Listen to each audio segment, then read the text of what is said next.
this Euro 2024 quarter-final picks edition of the Euro 2024 Gambling Podcast on the Sports Gambling Podcast Network is brought to you by Underdog Fantasy. You can win up to 325 times your entry with a new Pick 8.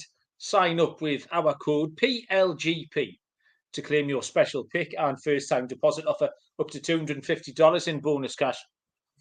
UnderdogFantasy.com, promo code PLGP. We're also brought to you by Rhythm. Get the best data-driven props and picks from Rhythm. Claim your 7-day free trial today by going to sportsgamblingpodcast.com/rhythm.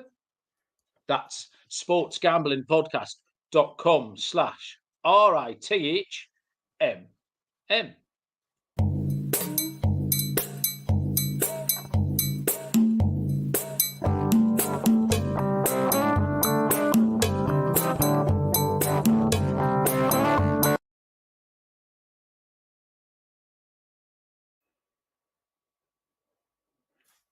Welcome, everybody, to the Euro 2024 Gambling Podcast on the Sports Gambling Podcast Network. My name is Malcolm Bamford, coming to you from Newcastle upon Tyne. Today is Wednesday, the 3rd of July. We are here to look back over the round of 16, took place over the weekend and early part of this week, and analyse, handicap, pick, bet our tits off on the quarterfinals of Euro 2024. Coming up on Friday and Saturday. Joining me is Mr. Barry Penaluna. Bazza, how are you? I'm all right. I must sort that intro music out. I think this every time. It lasts it's short. It only lasts for about 3 seconds or something. I don't even think you can hear it, can you, for some reason? I can't hear it, no. But it's 15 seconds long, Barry. Is that not long enough? No, the video that you click on is 15 seconds long, but the music within it is about 8 seconds long. So the last 7 seconds of it is just silence, which probably sounds a bit crap on podcast. So I will amend that and make sure the music fills out the length of that video. See, I'm unaware of that because for some reason, whenever we're streaming, I can't hear what's going on with my usual laptop. When I'm using this shit one, which makes me look like I'm joining us from 1924. I can barely do anything. It's a miracle this is actually working. So I'm still on this shit laptop just in case something goes wrong. You joined the show bang on past. I attempted to make some small talk with you, like you do with your friends and that. You'd probably be aware, people who are listening, if you've got friends, you say to them, hi, how are you? What's going on? You absolutely shot me down. You didn't want to talk to me. You wanted nothing to do with it, Barry. What's the matter with you? Nothing at all. I just wanted us to be on time for a while before these in the chat started moaning about us being late, as we are every single week. So no, there's nothing wrong with me. I'm all right. I'm much better than I was Sunday night. I've had a long time to get over the whole England shenanigans. That pissed me off. I'm sure we can talk about it again and I can get equally riled up about it. What pissed you off? Just England. And in fact, yeah. Oh, God. I didn't think you'd get bothered by that.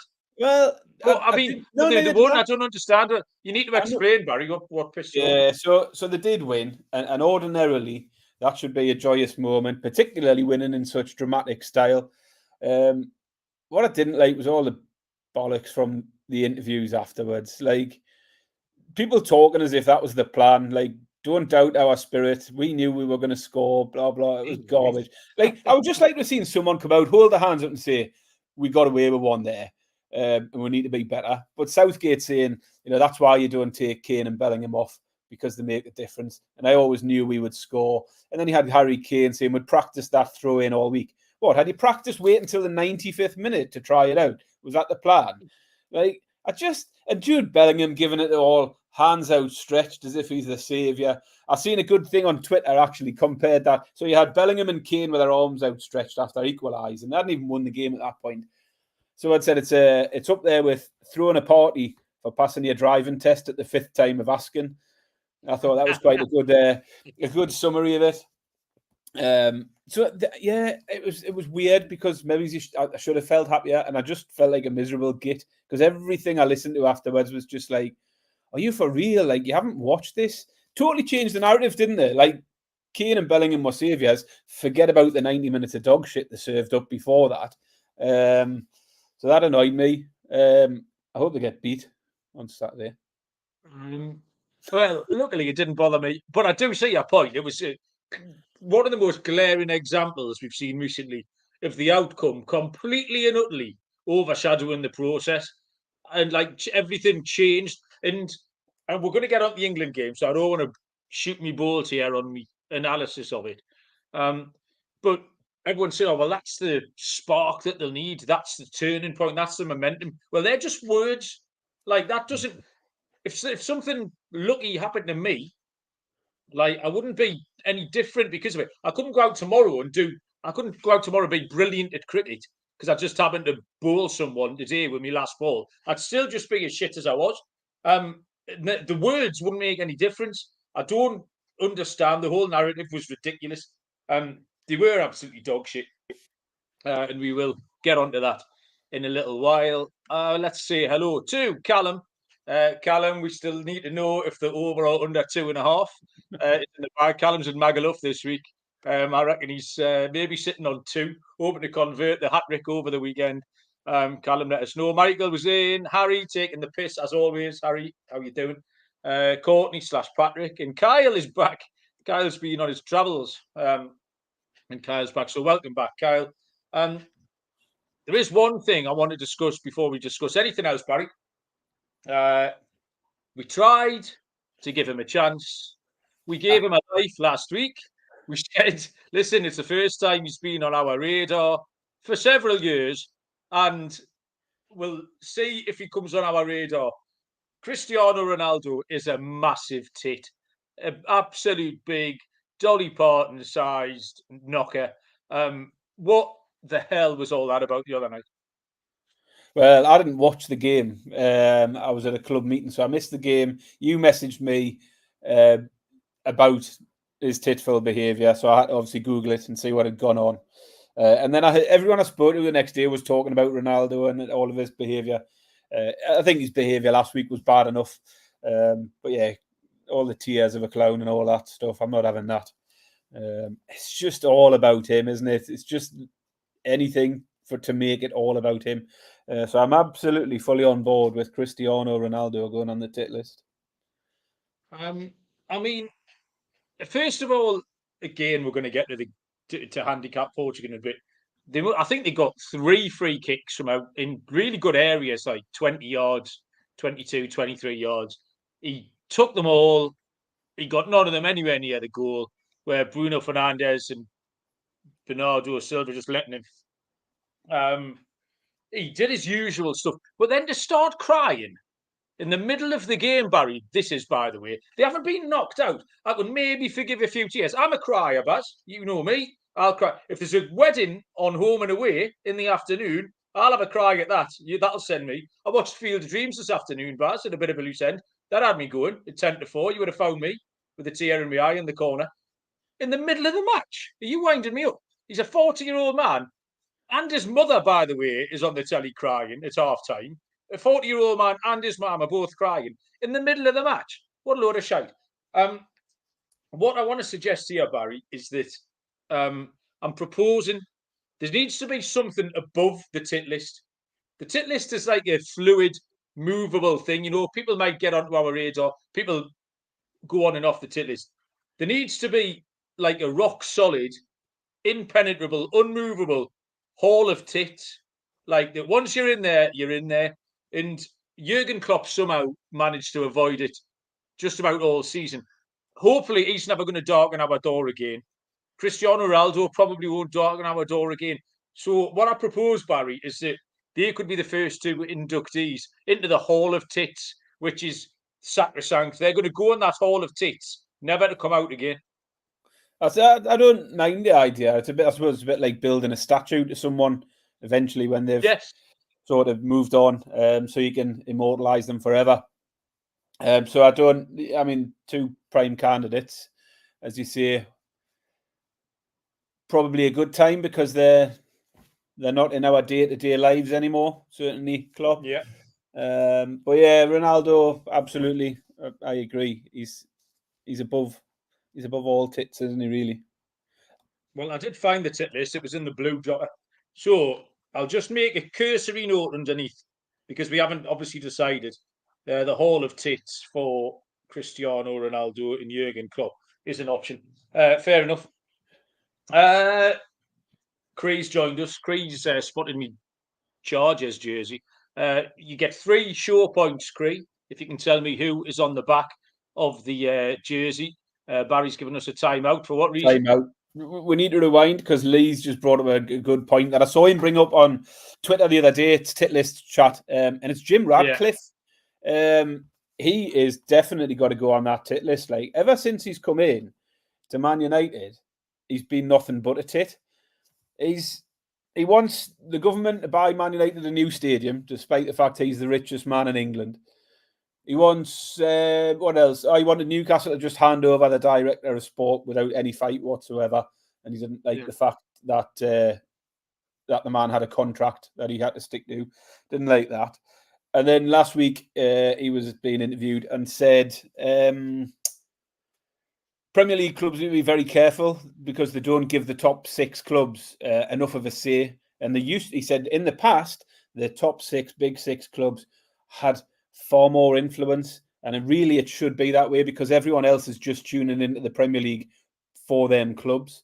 So it's really important that they have a bigger say. So he wants the top 6 clubs, which ironically doesn't include Man United because they finished 8th, for God's sake. Yeah. You're not top 6. You want to talk big 6, that's a different thing. But he specifically mentioned top 6. Obviously didn't realise they finished outside of the top 6 by a mile. He's a tit. He's got to go on. Well, yeah, I think once we get into the season, I definitely think he's going to surface again. Obviously, I was down in Worcester last weekend, and Worcester, being in the Southwest Midlands, was overrun with Man United fans, and you know a lot of my old college mates are Man United fans, and I was getting that all the time, and I really have to bite my tongue because you don't want to fall out with these people. You see them once every 2 years. You don't want to say, shut up, you cunt. But that's how you felt like the whole time.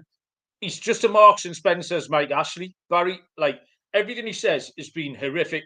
The hair is a massive red flag. He's laid off a quarter of the staff today. That's what they're talking about. He stopped the cup final tickets. He doesn't want to pay for anything. He's offered 35 million for Jared Branthwaite, possibly one of the best defenders potentially in Europe over the next 10 years. Tottenham have paid 5 million more for Archie Gray this week. A flimsy little possible left back who's played 20 times for Leeds United in the Championship. Absolute bollocks. So there you go. Harry's asking about Gareth Southgate. We haven't really mentioned him. We'll wait till England get knocked out on Saturday, and then Southgate can get on the tit list as well. So yeah, there you go. We'll talk about the round of 16 picks, Baz. I'm going to tell you about a couple of things first. First off is the latest episode of the SGP Stories. It's out on the Patreon, where Sean and Ryan do a forensic file style deep dive on the Bobby Petrino motorcycle accident that cost him his job. I know none of what that means, but I've read it out. So also check out the WNBA Gambling Podcast, as Terrell and Scott have started out red hot with their locks. And obviously Underdog Fantasy, our headline sponsor here, creating entries with Pick 8, which is live. Underdog automatically double flex entries so you can miss up to 2 picks and still win. You can win up to 325 times your original amount. So don't miss your chance to try it out before it's gone. Sign up with our code PLGP to claim your special pick and first time deposit offer up to $250 in bonus cash. UnderdogFantasy.com, promo code PLGP. As far as the picks went, I was a bit frustrated, Barry, because I went 4-4, but it was a bit of a weird 4-4 because I swept on Saturday. I went 2-0. I thought, champion, here we go. And then blobbed on Sunday. Then swept on Monday, went 2-0, and then blobbed on Tuesday. But on so Saturday, Switzerland was a great pick, best pick of the round. We got it absolutely right. They were an unbelievable price. That hilarious Germany and under 5 goals pick on Saturday night, that cashed as well. England, I picked Mainu for the tackles, which was, I bottled it. It was a shit pick. I hate those prop picks anyway. Anyone who picks them then moans about them on Twitter, I think fully gets what they deserved. And then Spain, I had absolutely the right handicap, but the wrong bet. I picked Spain to win both halves, which I think 9 times out of 10 they would have done. Georgia were fun for a little bit, but they were always going to get battered. France won on Monday. I had the Portugal under on Monday. But then yesterday I got chinned twice in the 94th minute. I had the under 2.5 in the Netherlands game. It was 1-0 after 83 minutes, and it was money in the bank. And then they conceded a second, so it's itchy bum time. And then 93rd minute, breakaway goal chins me. And then I had the Austria team total, and man's gone up for a header in the 94th minute.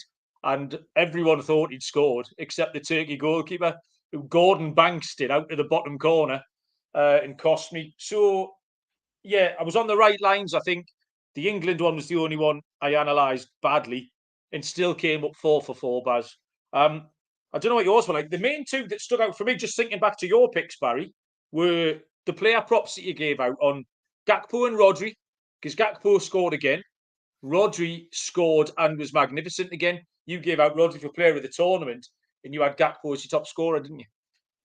Yeah, I mean, the Rodri pick was the start of the tournament as well, so he was 33-1. I think it was 25-1 last week, and he'll be in shorter now into about 14s or 16s, I think. Gakpo, as you say, he got the second one chalked off, didn't he? When he got the second one, I thought, "Ooh, here we go," because I'd said I thought there was potentially might get a couple in that one. 4, I think if you get to 4, you've got a chance of winning it this tournament, a real chance.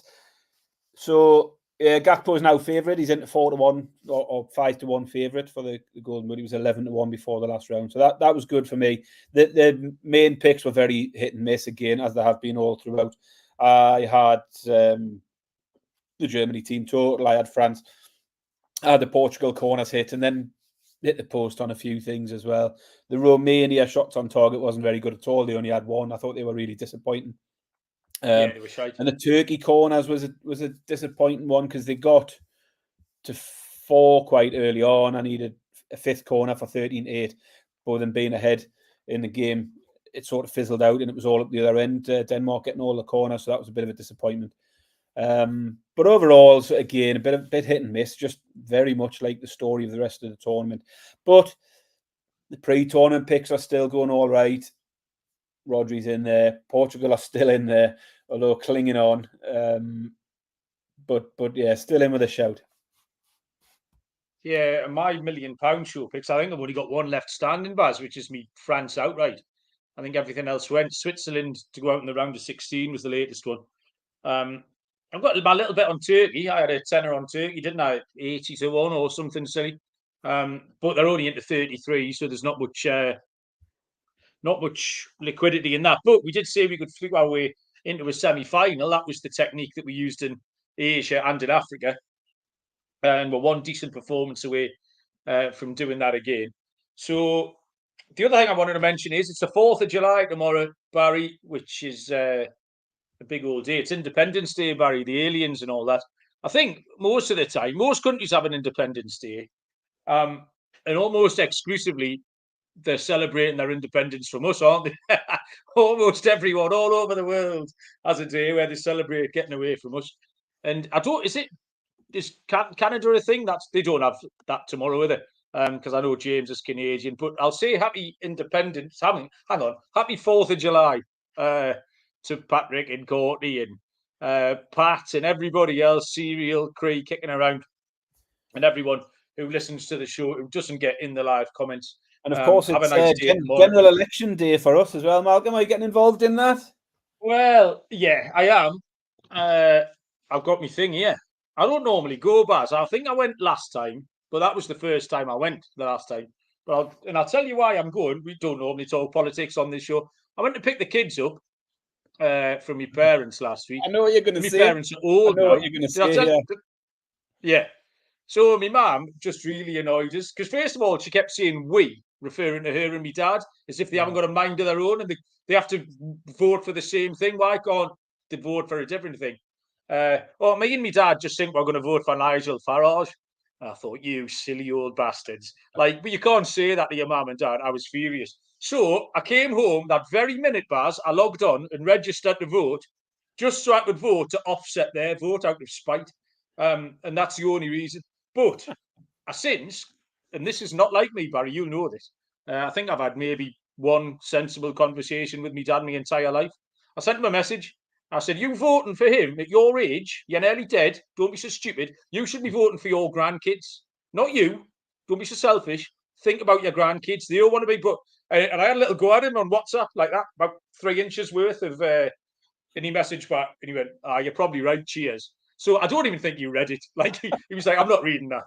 It was trying to get that meme. I'm happy for you, or I'm sorry that's happened. But anyway, I'm not reading all that. So we'll see. I might just go and draw cocks on it.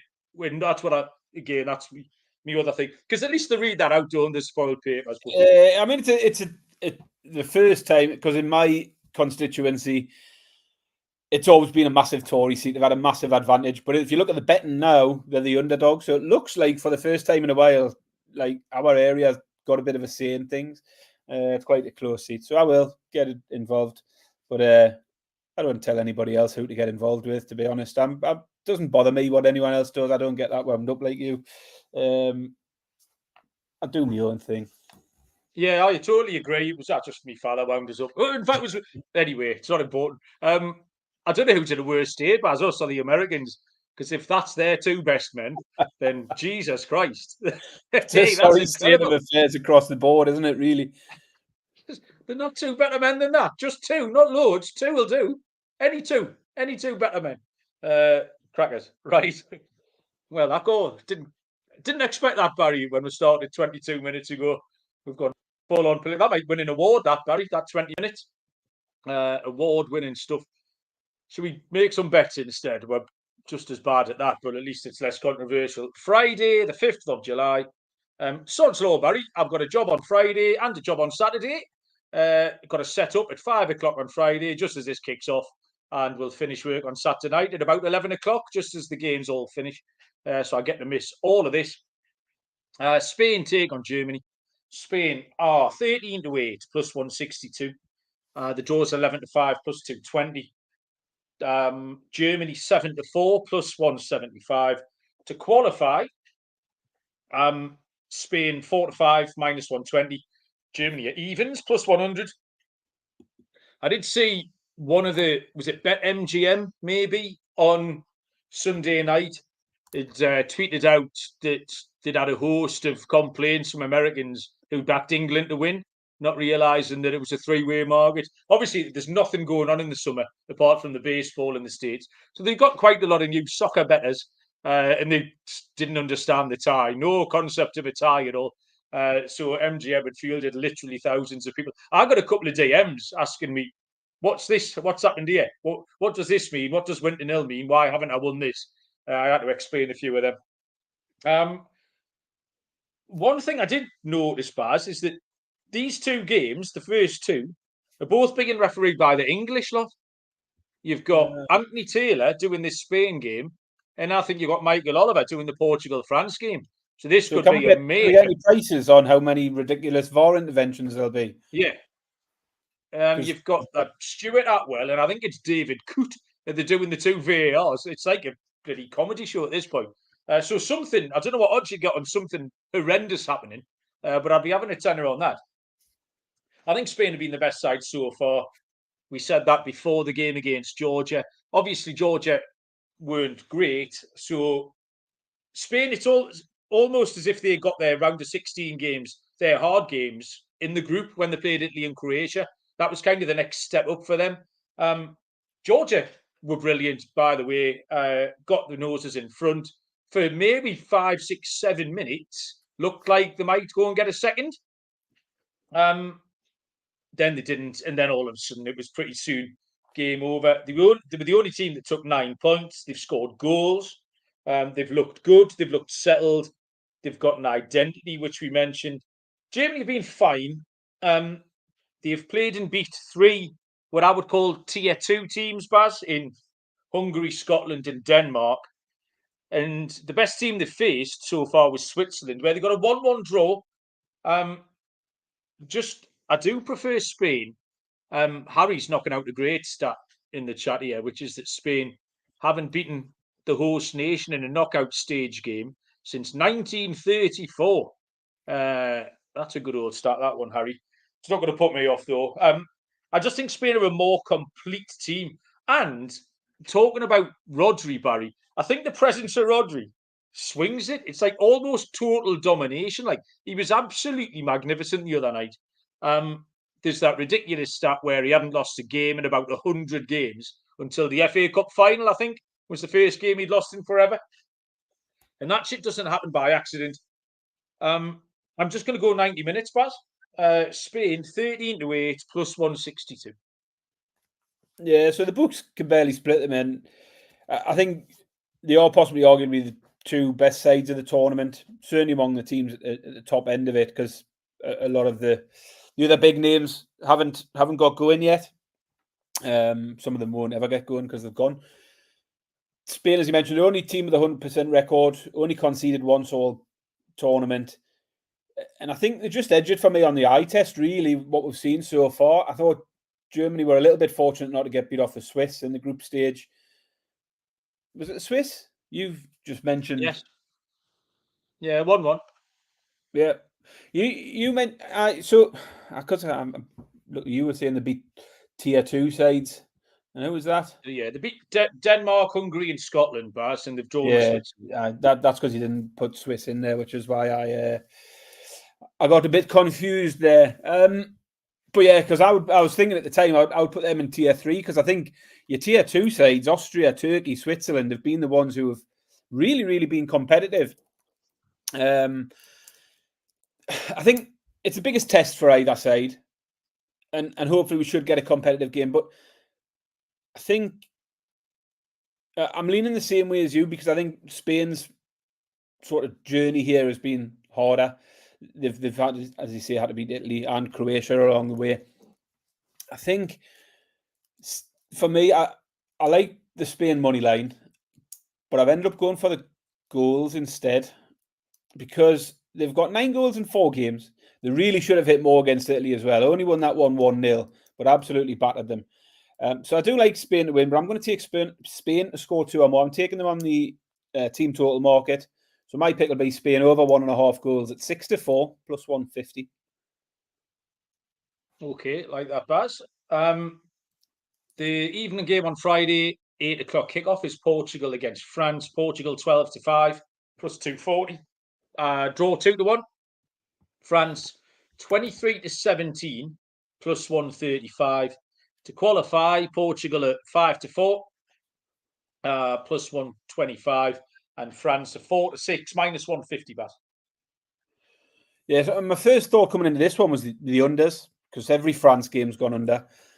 They've been a bit dull to watch. I think France just 3 goals scored. 2 of them were own goals. 1 goal conceded, and Portugal have struggled in front of goal in the last couple of games as well. Maybe like you say, they should have let somebody else take a free kick. They might have got one. Although I'm sure I did read the other day, no free kick has been scored yet in this tournament, I don't think, which is some stat. But the unders is far too short, 8-15, so you've got to look elsewhere. Portugal were my pre-tournament pick, so I'm still hanging in, but I'm starting to lose confidence in them a little. At the same time, not being hugely impressed with France. Mbappe definitely hasn't looked a threat we thought he would. Possible that broken nose is playing on his mind or whatever, but he just hasn't quite looked on it at all. They have been strong defensively though. As I say, they conceded just the 1. Now the other way I could have went was the corners, but I can't sit here every week and throw out the same bet on Portugal and just take Portugal corners. Yeah, so you can. I mean that would get a bit boring, but I'm going to shout it out anyway because it is hitting every week. And this week you only need them to get 5. Over 4.5 corners for Portugal is even money, and they've hit that in every game so far. So I would still take Portugal corners. I'll throw that out there, but I will offer something different as well, just to change the record a little bit. And really, it's just going back to the same reasons I took France against Belgium. I just think they're the better side, and you're getting them at a good price. I took Portugal initially because they had an easy group, and then you sort of think they'll get an easy route from there when they win that group. A little unfortunate that France didn't win theirs, and that's why they've got a really tough quarter-final. But the problem with Portugal, I think, is when you look at their form line, you don't see many games against the top sides in the last few years. And there's no real form against them in terms of them beating any big sides. any time recently. They had a really easy group in qualifying. Didn't play anyone of note there. In their friendlies before this tournament, again, nothing. They didn't play any of the top nations. Did lose to Croatia and Slovenia. They've had a loss to Georgia in this tournament. They drew with Slovenia the other day. And it all just looks a little bit average when you sort of dig into it. I think even France team that have underperformed so far look decent value here. At 27-20 is a good price. So I'm just going to take France on the money line. 27-20 plus 135. Yeah, in a nutshell, Baz, that's my pick as well. France inside 90 minutes. I just think Portugal are a shade below top class. The Ronaldo thing, I can't decide what level he's playing to. I can't decide if he's been unlucky, because he's been really visible in every game.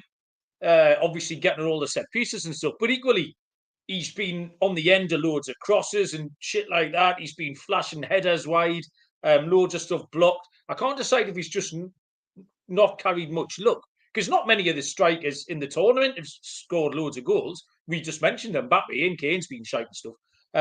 So I don't know if Ronaldo's dropped his level or if he's just not quite carrying that little bit of luck.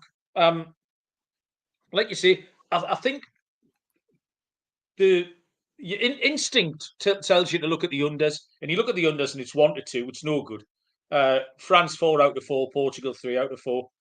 But that does make the over 6-4, Baz, and there becomes a point where it's too big, doesn't it? 6-4 with Mbappe, Ronaldo, with Bruno Fernandes and Rafael Leao, and I mean, there's good players all over the place, like talent on display. So I'm going to throw out the 6-4 for the plus 150. And this is quarter-final, knockout football again. You just need, there's been loads of missed chances created. Once one goal goes in, it's a different game. So yeah, France at 90 minutes. I've got them plus 135, 23-17.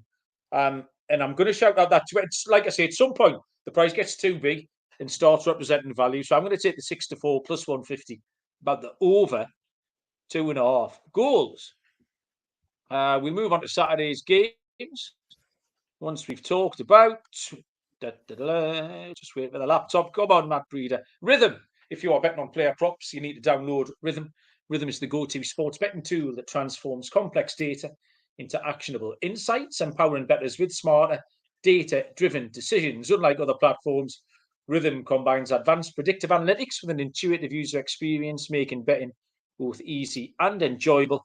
Rhythm's predictive models were born from the brains of MIT data scientists with over 3 years of data that help you drive better AI-backed betting decisions.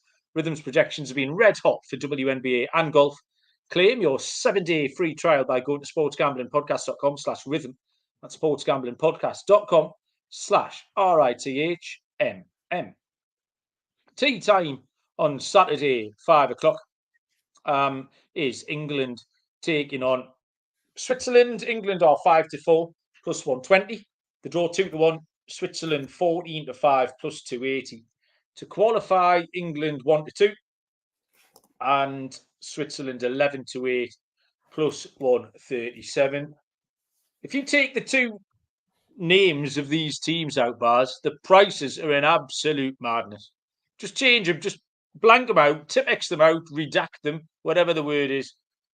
No one's back in England at 5-4 plus 120. You did 5 minutes on it at the start.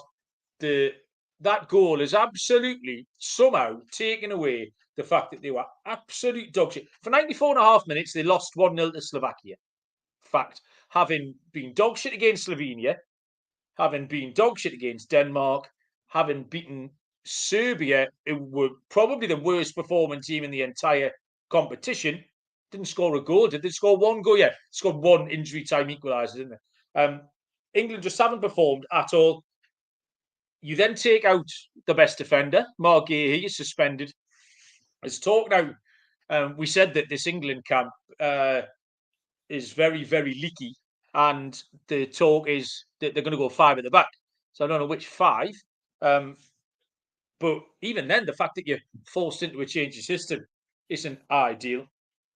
There's no chance I'm betting England. Absolutely no chance. Switzerland, they did well in the group. 1-1 draw with Scotland's a little bit of a concern. They were great for Italy. They absolutely smashed Italy. I wished, in hindsight, I should have been a bit braver. I took Switzerland to qualify. So I got 5-4 about what was a 5-2 winner. In the end, and the suspicion remains with me that they're not quite top class. Do you know what's a good comp here, Baz? Is Austria, because everyone was waving their knobs around about Austria this time yesterday. Brilliant, weren't they? I mean, you did. You pointed them out at 81. Great, nice little tip. Austria been brilliant. And everyone was like, "Oh well, you know what? I fancied Austria. They were the best. They had great form coming in. They were the form team. They scored 3 against them. They're rolling about with Marco Arnautovic up front. The clues are there. Do you know what I mean? Sure enough, gone. And the suspicion remains that Switzerland might be a little bit like that. I've said repeatedly, I like the 3 centre backs, Shah, Akanji, and they've been playing Rodriguez. Actually, I thought it would be Elvedi, but they've got loads of options. The under is at 1-2, minus 200 again. And again, Baz, same as this Portugal-France game. The over 2.5, that makes it a mad price. It's even bigger. 13-8 it is, plus 162 is the over 2.5. I reckon if you play over in both of those games, you're going to get one winner. Profit. France, Portugal, England, Switzerland. Put a unit on each, you're going to end up in front. Switzerland have had an extra day off. They only played 90 minutes compared to England playing extra time. I'm going to be braver, Baz. Like I say, I took them to qualify. I'm going to take them to win in 90 minutes. Switzerland 14-5 plus 280. But I will also throw out Switzerland to qualify at 11-8 plus 137.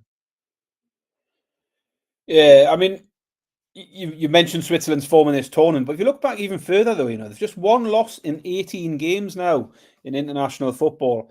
It's a long, long time with not a lot of defeats at all. Really hard team to beat, unbeaten in the tournament, as of course are England. No matter how fortuitously. But I think the Swiss have had a harder route here. They've had to beat Italy, Hungary, got a draw against Germany. So they face decent sides. The only blip on their card, as what you mentioned, was the Scotland result. And then England, low scoring, just 3 goals in their games in total, either end of the pitch.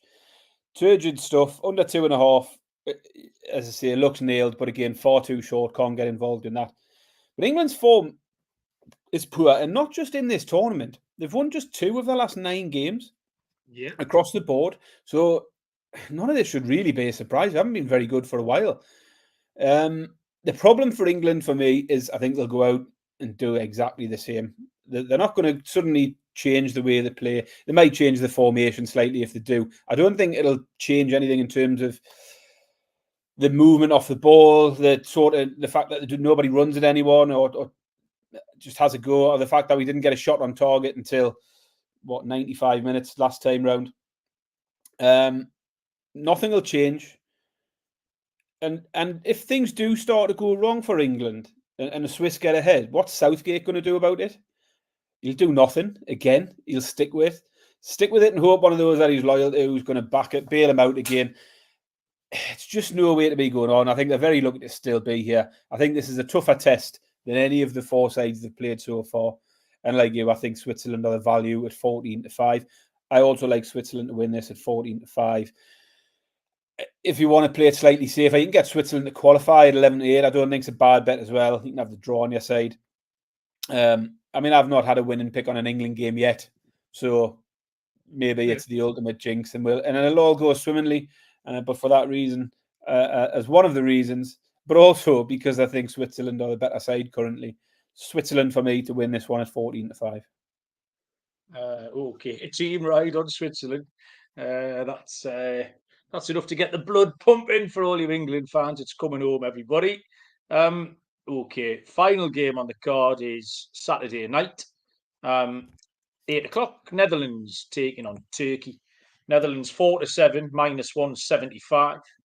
Draw 26-9, plus 290. Turkey are 5-1. And to qualify, we have the Dutch at 10-3 on, minus 300, with Turkey out at 5-2. But yeah, so I can't have the Netherlands at this price. I don't think Netherlands are very good. And as I said earlier in the tournament, I can't remember who it was against. It was against France. I think I took France to beat them and failed. But the reason for that is they're another team who don't have any good form against anyone decent in the last year or two. In the last year, in big games where they have played big sides, they've faced France and lost, Germany, Croatia, Italy, lost all of those. They did get a draw against France without Mbappe playing. And they've got a defeat to Austria. And they just don't have many big wins under the belt in recent times. I'm just not that high on them, and not certainly to have them at odds on. Now, in saying all that, Turkey obviously aren't in that top tier of teams that I'm saying Netherlands can't beat. So there's no doubt Netherlands could beat Turkey. But they have been one of the most entertaining teams in this tournament so far. They've been good to watch. I think it's certainly a step up from the Romania game that Netherlands have just had, which got through fairly easily.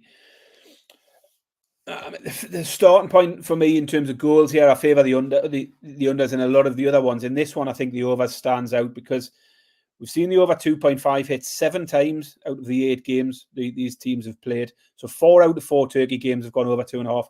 3 of the 4 Netherlands games have gone over 2.5. So over 2.5 at 4 to 5 is a pick I do like here. But on the money line, I think Netherlands are far too short at 4 to 7. I'm really tempted with Turkey here as an underdog at 5 to 1. So I was a bit torn. I've got Turkey at 5 to 1. I've got the Turkey team total at 11 to 4. Turkey to score 2 or more goals, which they've done in 3 of their 4 games. Austria put 3 past Netherlands. So Netherlands have shown they can be vulnerable at the back. And Turkey will attack them all day long, I think. Take a pick here. Turkey will win at 5 to 1. That's the pick. They'll score 2 or more doing it at 11 to 4. And in the process, the over 2.5 will hit. So I'll take Turkey to win at 5 to 1. But Turkey and over 2.5 goals, 8 to 1. Just to push it up a little bit as well. I do like that. I just think that they've got a real live chance. And I'll put it out there now rather than... No, we'll save it for the end. I've got a double as well for the end. But you can put your pick out for this one first. Yeah, Michael likes Goulet, shots on target, evens, 11 to 2 for 2 and 3. Little mini ladder, 20 to 1 for 3 shots on target from Goulet. Yeah, Romania were rubbish is the main problem with that form line. And I knew they were rubbish. They beat Ukraine early on, where the Ukrainian keeper threw a couple in, and that set them up to manufacture a draw in the last game, get into that game. They were shy yesterday. 3-0 was probably about fair. But I don't know if that outweighs their issues or justifies 4 to 7 favouritism. There's no pattern. They've got 2 overs and 2 unders. Turkey have been fun. They had the mad 3-1 against Georgia. They shot themselves in the foot where they lost to Portugal. And then had a weird, a frantic 2-1 against the Czech Republic. I'm not sure how many Turkish players are suspended, Baz, because I think they had 11 on yellow cards, and maybe 3 more on the bench going into yesterday, because there was 18 yellow cards. 16 yellows and 2 reds in that game against the Czech Republic. So Turkey had everyone walking a tightrope, and there was plenty of bookings last night in that one. So that might just detract a little bit, maybe, Baz. 4 overs for Turkey so far. And Turkey aren't going to die wondering here. They're just going to go for it. They know how to play. All of my picks, Barry, I completely agree with you. I like the over 2.5. I like both teams to score. They're both at 4 to 5, minus 120. If you want to combine them, that takes it to 5 to 4, plus 125. But Turkey are too big, Baz, 5 to 1. There are far worse 5 to 1 shots. We're about to tackle a whole new Premier League season. We'll give out worse 5 to 1 shots every week than this Turkey team. Turkey to qualified 5 to 2, Baz, which I think was one you didn't put on your list on the outright. So I'm on the same side, Baz. All aboard the underdogs. And I think I've picked some dog scorers, hackers, shit like that. Do you want to go first or what? Yeah, I've got a couple of hackers. One of them's just a double. I think as I say, Turkey are a big price Saturday. I think Switzerland are definitely value on Saturday. I'm definitely taking the underdog double. Turkey and Switzerland, both real live chances. 20-1, the double for those two to kick things off on Saturday. And I have got a corners acca for you. Because I've done all right on the corners in the last few rounds of games. So I've gone into the team total markets and found the best pick from each game. I've binned off the England game because there was absolutely nothing stood out in terms of corners for England, Switzerland on either side of it, or the match total. It was all a bit all over the place. But I've got Germany over 4.5 corners. They've hit that in 4 out of 4 games. Portugal over 4.5 corners. They've hit that in 3 of their 4. And Portugal have had 32 corners in 4 games as well. And the last one is Turkey.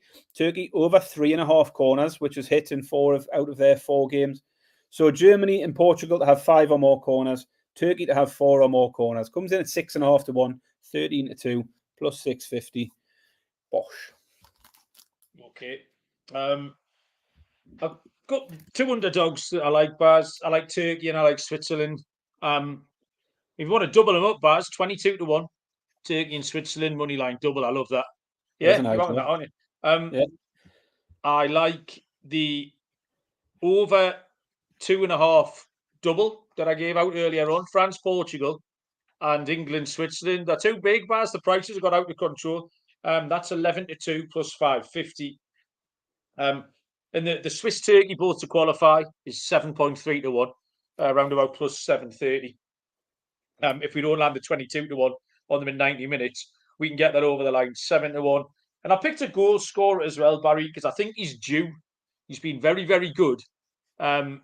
He's 16 years old. It's been absolutely ridiculous. I was sitting looking at Bob, and then looking at him, saying, "How am I? Pull your finger out." Lamine Yamal is 8-1 first and last, and he's 100-30 anytime goal scorer. So I'm going to take Yamal to get notching on Friday against the Germans.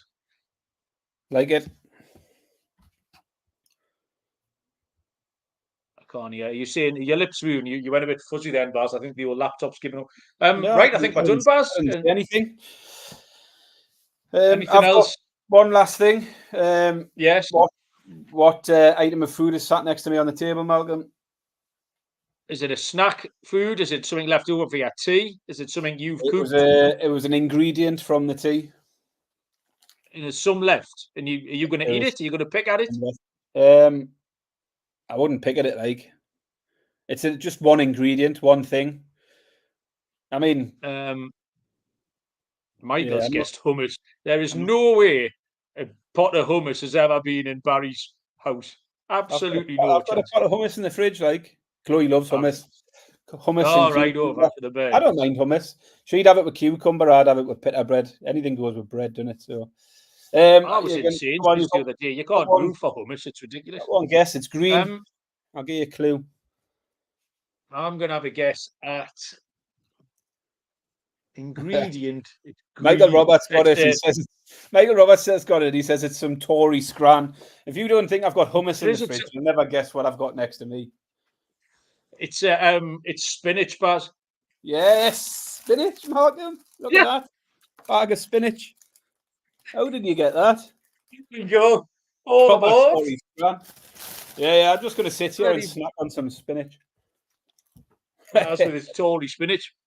Well, on the grounds we're talking about grand. I had a creamy Cajun chicken and anything saucy I do like. I had a big old handful of spinach. It goes in every curry.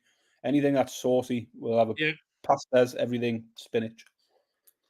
One of those things, like you convince yourself you're eating healthy. Like you think, oh, well, I can eat this entire 5-pack of crunchies because I put a handful of spinach in my tea. Like I'm going to eat all of this because I had a bit of spinach. Well, on the grounds we're talking about food, Baz, my tea tonight. I don't know what the name is for these potatoes. It's something Italian, like Sicilian or Sardinian potato. Anyway, got some Jersey Royals, Baz. You don't want to put much water in, but you want to put in a terrifying amount of salt, like enough salt to kill a small family of otters, right? And I've got some really nice French hand reclaimed salt. Michael's going to hate this. This is proper Tory scrap. More salt than you think is good for you. And then just boil them as per usual. Take them, and then boil the water off, Baz. So you get that salt covers the pan, cakes the pan. Then put the potatoes back in, give it a good old shake, and you get that salt crust on the potatoes. And they were like an angel crying on your tongue. I think if you have them more than twice a year, you'll die. They can't be good for you. Under no circumstances are they good for you. Bob had one, and even Bob went, "Oh, they're fucking naughty." So that was high praise from Bob. He's just come in. That's what reminds me. He's sitting behind me. He liked the fucking naughty. The French salt doesn't go on the slugs, Lee. They get the old AXA table salt, unfortunately. Right. Enough Tory scran chat, Baz. I think we're done, aren't we? Anything to anything else? Or can we go? That's all from me. I don't know when we're back. Are we? So what we got? Friday, Saturday this week. What dates are the? Is the semi-finals Tuesday, Wednesday then? Tuesday, Wednesday. Have a look on the wall chart, Bob. It's got to be Tuesday. Yeah, it'll be Tuesday, Wednesday. With I suspect we'll be back Sunday night. Would be the plan, wouldn't it? Sunday night. Tuesday, Wednesday live update from the wall chart there. Right, so we'll come back on Monday night, shall we, Baz? 8 p.m. Sounds good. Champion. Sunday night, Charlie. Sunday. Oh yeah, go on then. All right. No, yeah, I haven't got baseball. Again, another production meeting that we should have had off air. We covered a lot of ground tonight, Baz, from Nigel Farage to salty potatoes to all sorts of different things. Thanks everyone. The chat was buzzing. I love it. Really good fun. Callum, good luck finishing there over 2.5 in the rest of your holiday. Yeah, Sunday night we'll do this. Good luck with all your bets. Until then, we will see you down the road. Cheers.